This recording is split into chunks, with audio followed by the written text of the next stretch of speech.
The Haunting of Maple Street.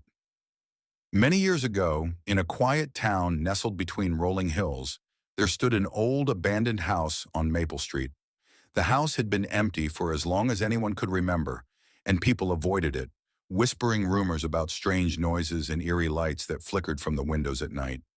One cold evening, a curious young man named Peter decided to investigate the house. He had heard the rumors, but he was determined to uncover the truth. Armed with a flashlight and a sense of adventure, Peter made his way through the overgrown path that led to the front door. As he stepped inside, the air grew cold and thick with dust.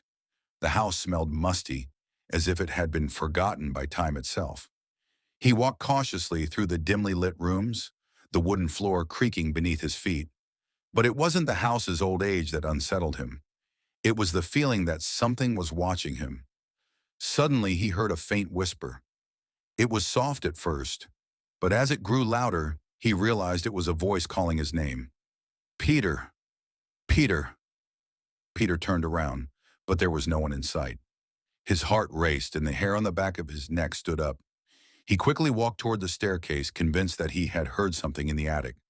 As he climbed the stairs, the temperature seemed to drop even further. When he reached the attic, he found an old wooden chest covered in cobwebs. Intrigued, he opened it and found an old, faded diary.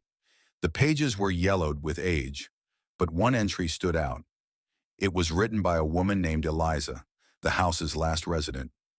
The diary described strange happenings, voices, shadows, and unexplained events that made her fear for her life.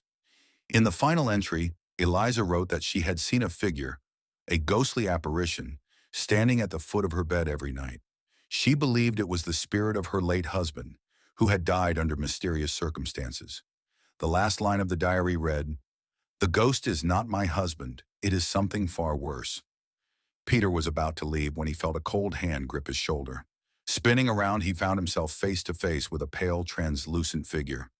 A woman dressed in old-fashioned clothes. Her eyes were hollow and her mouth twisted into a grotesque grin. Frozen in terror, Peter couldn't move. The ghost whispered, "You shouldn't have come here." With a final scream, Peter broke free and ran down the stairs. But as he reached the front door, it slammed shut. He was trapped inside.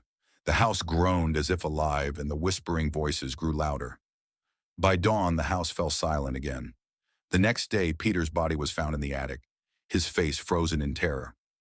No one ever saw him alive again, and the house on Maple Street was left to continue its haunting legacy. This is a short ghost story that blends suspense, mystery, and supernatural horror.